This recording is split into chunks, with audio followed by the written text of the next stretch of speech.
nome é Bia Castenbaum, eu sou engenheira agrônoma formada pelo Instituto Federal do Norte de Minas Gerais, campus Almenara, e sou atualmente pós-graduanda dentro do programa de pós-graduação em produção vegetal, na modalidade de mestrado, dentro da Universidade Federal dos Vales de Jequitinhonha e Mucuri. Hoje vou apresentar o meu seminário 2, com a orientação do professor André Medeiros de Andrade e com a orientação do professor Wesley Ezra Santiago. Esse seminário ele vai ter como objetivo principal apresentar o meu trabalho de dissertação, que eu estarei desenvolvendo durante o meu período de mestrado. Esse trabalho ele tem como título a análise da variabilidade espacial da produtividade do café arábica por meio do sensoriamento remoto. Essa apresentação ela vai ser dividida da seguinte forma: vou fazer uma breve introdução do tema, apresentar algumas revisões de literatura, os nossos principais objetivos com esse trabalho, a nossa justificativa para estar desenvolvendo esse trabalho dessa maneira, os materiais e métodos, os resultados que a gente espera alcançar, o cronograma financeiro de custos para que esse projeto seja possível e viável, o cronograma de atividades que eu irei desenvolver para a gente poder alcançar esses objetivos no final. Bem, o café é uma bebida amplamente consumida em inúmeros países, teve sua origem na África, nas terras altas da Etiópia, e chegaram as primeiras mudas ao Brasil em meados de 1727. Essas primeiras plantas introduzidas dentro do país, foram plantadas no estado do Pará. Atualmente, o Brasil lidera o ranking aí de maior exportador de café no mercado mundial, ocupando a segunda posição entre os países que mais consomem essa bebida. O estado de Minas Gerais possui, dentro desse cenário de produção de café no Brasil, um destaque, sendo o estado que possui o maior percentual de produção de café anual. Então, é um dos maiores responsáveis pelo Brasil ter hoje, ocupar hoje a categoria, né, que ocupa dentro do cenário cafeeiro. Dentre todos os critérios, as questões que envolvem a cafeicultura, desde a manutenção do produtor no campo, a utilização de pequenas propriedades, porque mais de 70% das propriedades ocupadas por café atualmente são de pequenos produtores, o café também se destaca em diversos outros setores, desde o plantio da muda, o beneficiamento do grão, até o comércio, ele consegue movimentar e direto ou indiretamente em inúmeros setores, como a indústria, principalmente por causa do beneficiamento do grão, setores de comércio, geração de emprego e renda, desde o plantio de muda até o comércio do produto beneficiado. O café gera emprego. Atualmente, os princípios ativos da planta têm sido utilizados como fármacos e cosméticos, importantíssimo no cenário de exportação dentro do setor agropecuário, e o incentivo dentro da indústria de máquinas e equipamentos. Toda cultura que tem a importância econômica que o café tem, faz com que as indústrias de máquinas e equipamentos se desempenhem cada vez mais para que consiga atender os produtores, otimizar a produção e melhorar a produtividade das áreas. Então, tendo em vista toda essa questão de importância do café no Brasil, vem também o empenho a tecnificar a produção, a tecnificar a atividade. Uma das preocupações, quando se tem uma cultura que ocupa áreas tão extensas como a cafeicultura, é o monitoramento dessas áreas. Às vezes se torna praticamente inviável que se faça o monitoramento de áreas tão extensas presencialmente, pessoalmente no local. Então, hoje em dia, existe a preocupação crescente para que se tenha técnicas para se fazer o mapeamento e diagnóstico de áreas agrícolas em geral, inclusive na cafeicultura também. Na minha primeira apresentação do seminário 1, eu apresentei bastante sobre sensoriamento remoto, mas só para a gente poder relembrar um pouquinho do que é isso, do que é o sensoriamento remoto. Quando se pensa em grandes áreas agrícolas, a gente pensa no monitoramento dessas áreas, porém é quase inviável estar ali no campo e fazendo monitoramento dessas plantas presencialmente, como eu disse. Então, existem aí as técnicas de sensoriamento remoto. O que seriam essas técnicas? Seria uma forma de você fazer a utilização de inúmeras técnicas que permitam que você monitore áreas agrícolas, em áreas extensas, com a utilização de sensores de forma remota, como o próprio nome diz, sem precisar estar em loco. Nesse trabalho, a gente vai focar mais nos sensores disponíveis nos satélites, mas existem sensores que estão em aviões, em drones, existem várias formas de você colocar um sensor para sobrevoar uma área, digamos assim.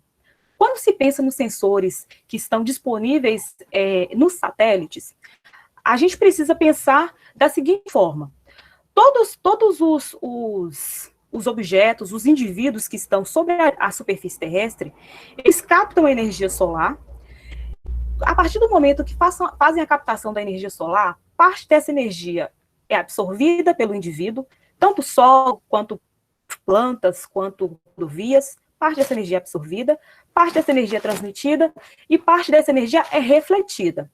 O que os satélites vão captar, nesse caso, é a energia que é refletida. Cada indivíduo aqui, nessa imagem mesmo, cada indivíduo aqui, ele está refletindo a energia de uma maneira diferente. A rodovia reflete de uma forma, as pastagens refletem de outra forma, e as florestas refletem de outra forma. Os sensores presentes nos satélites vão conseguir captar as diferentes formas que esses sensores, esses elementos estão transferindo energia, e a partir daí conseguir identificar que elemento é aquele, e o que aquele elemento está dizendo, digamos assim. Claro que isso não acontece sozinho, além de existir sensores que fazem a captação dessas informações, existem os programas dentro do geoprocessamento que fazem digamos assim, a análise desses dados, né?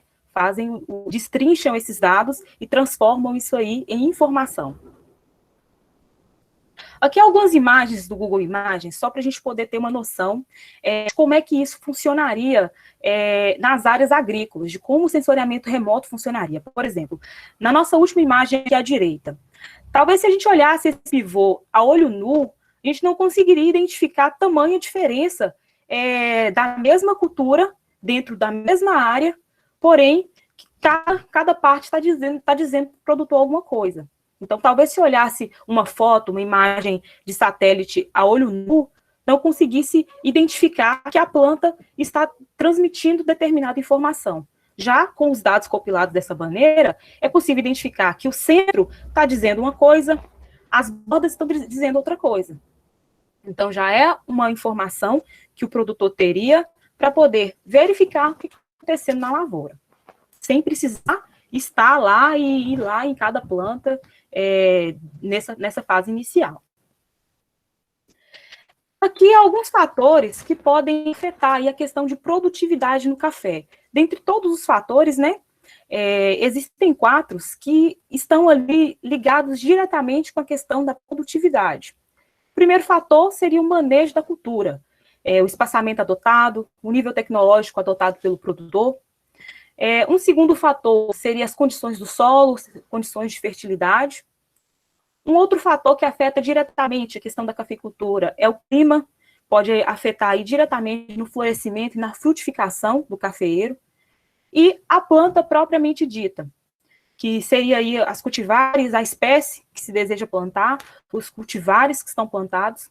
Então, esses critérios aqui são quesitos que vão afetar diretamente a questão da produtividade do cafeeiro, e quando se pensa, né, no sensoriamento remoto para essa finalidade, é preciso levar em consideração todas essas informações de campo. Aqui, com relação à revisão de literatura, a gente vê muitos autores indicando muitos trabalhos utilizando sensoriamento remoto para monitoramento de produtividade de culturas anuais. Com relação ao cafeeiro, existem ainda poucos trabalhos que envolvem essa cultura, e o principal motivo disso ocorrer são as características naturais da própria cultura. O ciclo do café, ele é constituído por aproximadamente 6 fases fenológicas. São 2 vegetativas e 4 reprodutivas. Provavelmente, vocês já devem ter ouvido falar da bienalidade do café, que o café produz bem um ano, no ano seguinte já não produz tão bem. Essa característica da planta é uma característica natural, uma característica comum da planta. Então, isso aí, muitas vezes, atrapalha ou atrasa a questão de conseguir desenvolver alguns trabalhos que pretendem aí que pretendam a estimativa de produção. Para a cultura do café, o sensoriamento remoto tem sido usado principalmente no mapeamento e na caracterização das áreas produtivas, para a identificação dessas áreas, para a identificação dos estágios das plantas, mas ainda poucos trabalhos, conforme eu disse, para a questão da estimativa da produtividade, que é uma questão muito importante quando se pensa em uma cultura que tem a importância econômica para o Brasil, que é o café. Então, Rosa e sua equipe utilizaram, em 2010, um modelo agrometeorológico espectral com base nos dados do sensor MODIS. Esse sensor ele está a bordo, né, da plataforma Terra. E, neste trabalho, eles conseguiram maneiras eficazes de poder estimar a produtividade de cafezais com a utilização de sensoriamento remoto. Então, qual seria nosso objetivo aqui com esse trabalho? O objetivo principal do nosso trabalho é analisar a variabilidade espacial da produtividade do café arábica, considerando as safras de 2020 e 2021, lá no município de Unai, por meio do sensoriamento remoto. E aí, como uma alavanca, esse objetivo nos puxa para alguns objetivos específicos. Com esse trabalho, a gente acredita que é possível analisar a resposta espectral do café arábica em diferentes níveis de produtividade, porque em uma determinada área existem glebas de plantas que produzem mais, existem glebas de plantas que estão produzindo menos, e com esse trabalho a gente pretende identificar qual é a resposta espectral dessa gleba de plantas que está produzindo mais, qual a resposta espectral daquelas que estão produzindo menos. Com isso, a gente tem o objetivo de comparar essas respostas na cultura do café com os dados de produtividade. Existe atualmente uma equipe fazendo esses trabalhos no município de Naí, e já estão fazendo coleta de dados em campo, dados de produtividade, de clima, de solo, do manejo em si, e nós pretendemos futuramente fazer um choque dessas informações, comparar essas informações, e principalmente essa comparação vai ser justamente para a gente poder validar nosso trabalho. Com isso, nós vamos conseguir realizar a estimativa da produtividade do café arábica fazendo uso do sensoriamento remoto, mesmo eu não estando lá para poder verificar cada planta em si. Com o uso do sensoriamento remoto, a gente acredita ser possível fazer essa estimativa de produtividade. Algumas justificativas a escolha do trabalho. A primeira justificativa e a maior delas é a grande importância que essa cultura tem para o Brasil. O Brasil é atualmente o maior produtor de café. O estado de Minas Gerais hoje concentra a maior produção, chegando aí em torno de 70% de toda a produção do país é de responsabilidade de Minas Gerais. Então, a gente está desempenhando um papel fundamental nesse cenário mundial de produção de café. E a área, aproximadamente 71% da área produzida dentro do estado hoje em dia é de café arábica, e também tendo aí uma importância muito grande na produção de cafés especiais. Cafés especiais estão sendo cada vez mais procurados e ganhando um espaço aí muito importante dentro do cenário de comércio. Uma outra justificativa é justamente o que a gente comentou no início, a necessidade de se pesquisar mais e realizar, né, trabalhos que auxiliem nas estimativas da produtividade da cultura do café. A gente ainda está com muitas deficiências nessa área. Então, nosso trabalho ele vai ser desenvolvido dentro do município de Unai. Lá ele já tem uma vasta área com a cultura, implantada da cultura, já tem um histórico todo com base na cultura do café.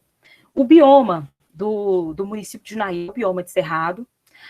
A área urbana do município possui uma altitude de aproximadamente 550 metros, tem um índice aí de pluviométrico em torno dos 1.400 milímetros, com temperatura média máxima de 31 graus e média mínima de 18 graus.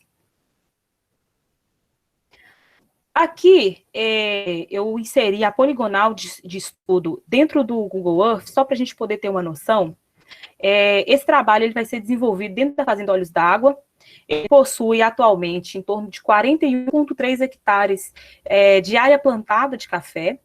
E a altitude lá nessa propriedade, ela já está chegando aos 950 metros de altitude. Esse café que a gente está pretendendo trabalhar, ele foi plantado no ano de 2012, a cultivar lá predominante a catuí amarelo e a C62. Porém, existem outras cultivares também dentro dessa mesma área. E como é que a gente pretende fazer esse trabalho? A metodologia que a gente está pretendendo adotar. A gente precisa coletar e organizar inicialmente informações de campo. Que informações seriam essas? Como eu disse, já existe uma equipe em Unaí que já desenvolve alguns trabalhos na cultura e que já tem coletado, no ano de 2020, 2021, dados de produtividade, de solo, de clima, das cultivares que estão sendo produzidas ali no local, e a delimitação das áreas que essas cultivares estão ocupando dentro daquela gleba que a gente está analisando. Porque a partir do momento que a gente ter as respostas espectrais dessa área, é preciso entender o motivo dessas plantas estarem transmitindo essa resposta. E quando a gente fizer a comparação desses dados que a gente obtiver com os dados coletados em campo, a gente vai conseguir ter uma ideia do que pode estar influenciando aquela resposta da planta. Ou, simplesmente, chegar num consenso de que nenhum dos outros dados de campo influenciaram, de alguma forma, as respostas espectrais. Pode acontecer também. Com relação à obtenção de imagens, a gente selecionou inicialmente para obtenção de imagens o satélite Sentinel-2. Esse satélite Sentinel é um grupo de satélites, a gente vai usar o Sentinel-2, mas é um grupo de satélites. Esses satélites eles foram desenvolvidos lá pela Agência Espacial Europeia e são satélites muito utilizados e muito voltados para a questão do monitoramento de áreas agrícolas. Então, já existem inúmeros trabalhos que fazem uso do Sentinel-2 para monitoramento de pastagens, culturas anuais. Já é um satélite muito utilizado aí para monitoramento dessas culturas agrícolas. O Sentinel-2 ele possui 13 bandas e possui uma questão muito importante, que é o tempo de revisita, é a resolução temporal do satélite. O Sentinel-2 ele faz a revisitação da área a cada 5 dias. Então, para um trabalho de monitoramento, um trabalho que a gente precisa fazer análise em determinados períodos, é muito importante que o satélite possua essa resolução temporal, como é o caso do Sentinel-2. Aqui, só para a gente ver as bandas que esse satélite possui, ele possui um total de 13 bandas, e as bandas que a gente mais utiliza quando se pensa nas áreas agrícolas são as bandas do vermelho e do infravermelho próximo. Essas bandas aí possuem uma resolução de 10 metros. E como seria a obtenção dessas imagens? Como é que a gente faria para poder conseguir essas imagens? Existe uma plataforma chamada Earth Explorer. Essa plataforma, ela disponibiliza imagens de inúmeros satélites, inúmeros outros satélites, e inserindo a poligonal que a gente pretende trabalhar dentro dessa plataforma, a gente pode escolher a data que a gente precisa da imagem, podemos escolher extensão, podemos escolher uma infinidade de critérios. Então, é uma plataforma muito rica e a gente pretende extrair as nossas imagens de lá. Inclusive, essa plataforma produz material científico, pesquisas científicas, que prevêem catástrofes ambientais, que fazem monitoramento de queimada, que fazem monitoramento agroclimático. Então, assim, vai ser uma plataforma muito importante aqui dentro do nosso trabalho. Aqui eu já fiz até a inserção, somente para título de curiosidade mesmo, fiz a inserção da gleba que a gente pretende trabalhar, fiz ela em KNZ, aqui já mostra todas as coordenadas dessa gleba, todos os ângulos que o sistema conseguiu captar, e nas próximas etapas ele já me permitiriam escolher o satélite, escolher as datas e fazer todo o trâmite de download das imagens. Após obtidas essas imagens, a gente precisa fazer o processamento delas, elas não vêm prontas para a gente.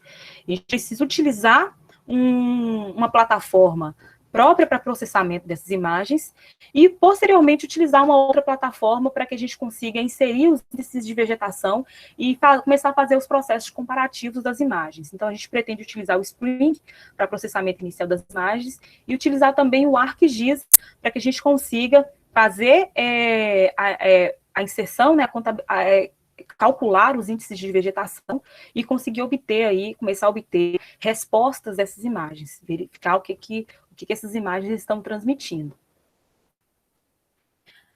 E com relação aos índices de vegetação, só para a gente poder entender um pouquinho, esses índices de vegetação é basicamente um modelo matemático, um modelo de cálculo, que a gente insere na imagem, esse modelo matemático, e a imagem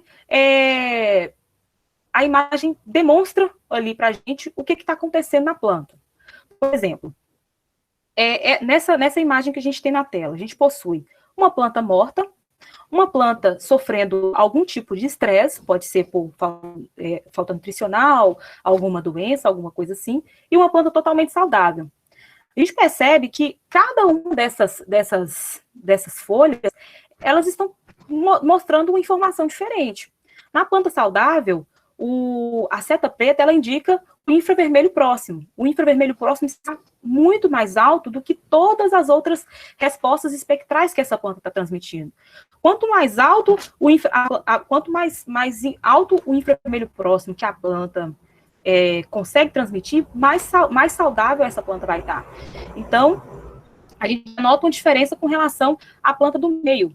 A planta do meio aí, ela já está competindo a banda do infravermelho próximo da do verde. Então, a resposta que essa planta vai me dar quando eu fizer as análises das informações vai ser diferente da primeira. Então, eles já vão estar em parâmetros diferentes.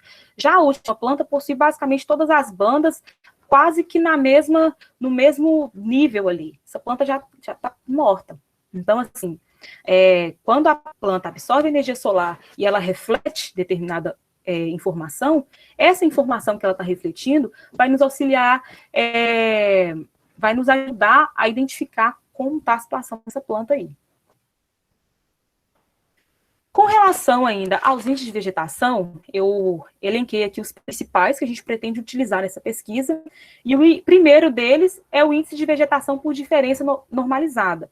Esse IDVI, que é chamado, ele atua nos sensores de infravermelho próximo, analisando a resposta espectral das plantas nas bandas do vermelho e do infravermelho próximo, e é amplamente utilizado no monitoramento de lavouras. É o que as pesquisas mais utilizam para monitoramento de produtividade, questão de sanidade da lavoura, mapeamento, o mais utilizado é o NDVI. E o modelo matemático do NDVI é justamente a comparação aí das bandas do vermelho e do infravermelho próximo. Esses valores de NDVI, eles vão variar entre -1 e +1. Quanto maior o valor do NDVI, quanto maior esse cálculo apresentar, mais aquela planta vai estar respondendo positivamente ao manejo que tá sendo submetido. Ou é uma floresta, ou é uma pastagem, aquela planta vai estar mais viva. Quanto menor os valores de NDVI, pior vai estar a situação daquela planta, podendo chegar a níveis que a planta é considerada como planta morta ou nem existe uma planta naquele local. Só lembrando que, por exemplo, se eu fizer uma análise em uma área de mata fechada, eu vou ter um determinado NDVI. Se eu fizer um trabalho dentro de uma área de pastagem, eu vou ter outro NDVI. Então, isso vai muito também com relação à densidade das plantas, ao tipo de planta que a gente está trabalhando.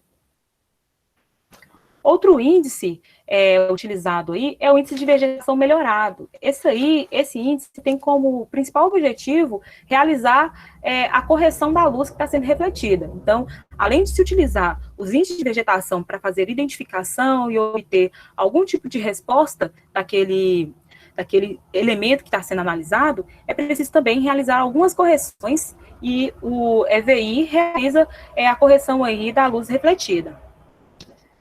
Outro índice utilizado também é o índice de vegetação ajustado ao solo. Esse índice ele tem como objetivo aí atenuar os efeitos causados pelo solo exposto dentro dessas áreas.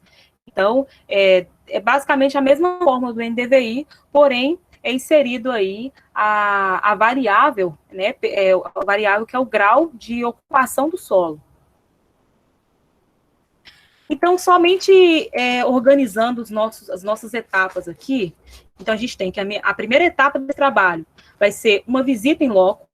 Por quê? Porque mesmo que já tenha uma equipe lá, que já tenha coletado alguns dados, algumas informações, existe ainda outras informações que a gente precisa ter para poder elaborar esse processo, que é por exemplo, as cultivares que estão sendo, que está plantada na área. A gente precisa fazer o levantamento das áreas que estão ocupadas por determinadas cultivares, separar elas dentro do trabalho, justamente para que, posteriormente, a gente não tenha algum problema com os resultados. A gente sabe que talvez alguma cultivar vai apresentar alguma coisa diferente de outra cultivar que está ali plantada do lado.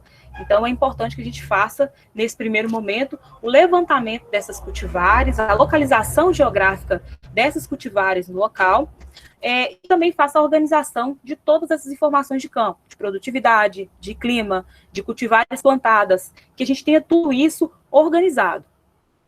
A segunda etapa do nosso trabalho vai ser a obtenção das imagens, o processamento das imagens, vamos aplicar os índices de vegetação e vamos fazer a elaboração dos mapas. Vamos ter aí em mãos os resultados disso aí, vamos saber o que aquela área está transmitindo, o que aquela área está dizendo. E a etapa 3 e última etapa é a confrontação das informações obtidas aí nas etapas 1 e na etapa 2.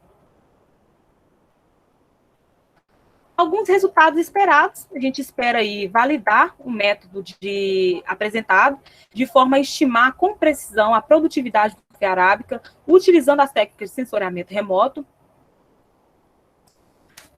Pretendemos aí aplicar o conhecimento acerca do café, bem como as técnicas de sensoriamento remoto aplicadas na cultura na região do Noroeste de Minas, de forma a otimizar a produção, a facilitar o monitoramento dessas vastas áreas. E pretendemos também contribuir para a divulgação científica de resultados, permitindo a aplicabilidade dos mesmos em demais áreas com a cultura. Então, seria mais um trabalho dentro aí da cultura do café para poder auxiliar e otimizar a produção. Aqui o cronograma financeiro que a gente montou de forma a tornar esse trabalho possível. Inseriu aqui uma visita em loco, os custos dessa visita ao local, para que eu tenha uma maior compreensão das técnicas de manejo, das cultivares plantadas, e consiga obter uma série de dados em geral de campo, porque essas informações de campo serão confrontadas com os dados que nós obtivermos futuramente.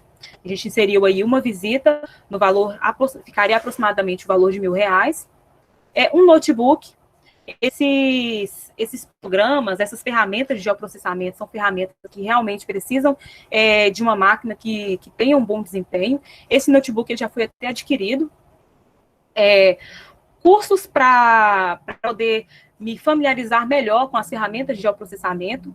Eu prevejo aí fazer 2 cursos ainda, além de outros cursos que eu já tenho feito, mas todos, assim, buscando alguns cursos gratuitos, existem muitos cursos gratuitos com relação a essas ferramentas. Para a obtenção de imagens, a obtenção de imagens vai ser realizada com a plataforma Earth Explorer, e essas imagens, elas não têm custo. E o processamento dessas imagens vai ser pelo ArcGIS e pelo Spring, conforme eu informei, e a gente já possui também essas plataformas nos nossos computadores, então não teríamos aí mais custos com essas plataformas. Então, o custo total previsto para esse trabalho gira em torno de R$ 4.400. Aqui um cronograma de trabalho que a gente tem acompanhado para conseguir fazer essa pesquisa, esse trabalho ser possível, desde que eu ingressei dentro do programa em agosto do ano passado, eu venho me dedicando basicamente à conclusão das disciplinas, consegui concluir todas as disciplinas, exceto a de estágio de docência, que eu irei concluir no próximo período. A elaboração do projeto, nós iniciamos essa elaboração no mês de janeiro desse ano, e já estamos finalizando o nosso projeto agora em agosto. Esse projeto vai ser protocolado em agosto. Revisão de bibliografia, essa revisão se iniciou no mês de janeiro e vai até o último dia de trabalho, porque sempre existem trabalhos novos, sempre existe uma fonte, a gente sempre precisa estar buscando. A visita local, eu estou pretendendo fazer essa visita no mês de setembro. A organização dos trabalhos em campo e obtenção de imagens. A partir do momento que eu já fizer a visita no local e a gente começar a obter as demais informações que precisamos, a gente já vai começar a organizar essas informações de campo, já começar a fazer a obtenção dessas imagens dentro das plataformas. As análises das imagens, a gente pretende iniciar essas análises já no mês de dezembro, para que até março a gente já tenha concluído toda essa análise de imagens e já tenha os mapas temáticos em mãos. E a escrita da dissertação, a gente pretende iniciar essa escrita já no mês de setembro e finalizar ela em maio, para que em junho eu consiga, fazer a defesa desse trabalho. Por hoje é só, gente. Eu agradeço a atenção de todo mundo, agradeço ao grupo que eu participo, que é o de Geotecnologias Aplicadas da UFVJM, agradeço ao professor André pela orientação e ao professor Wesley também. Muito obrigada.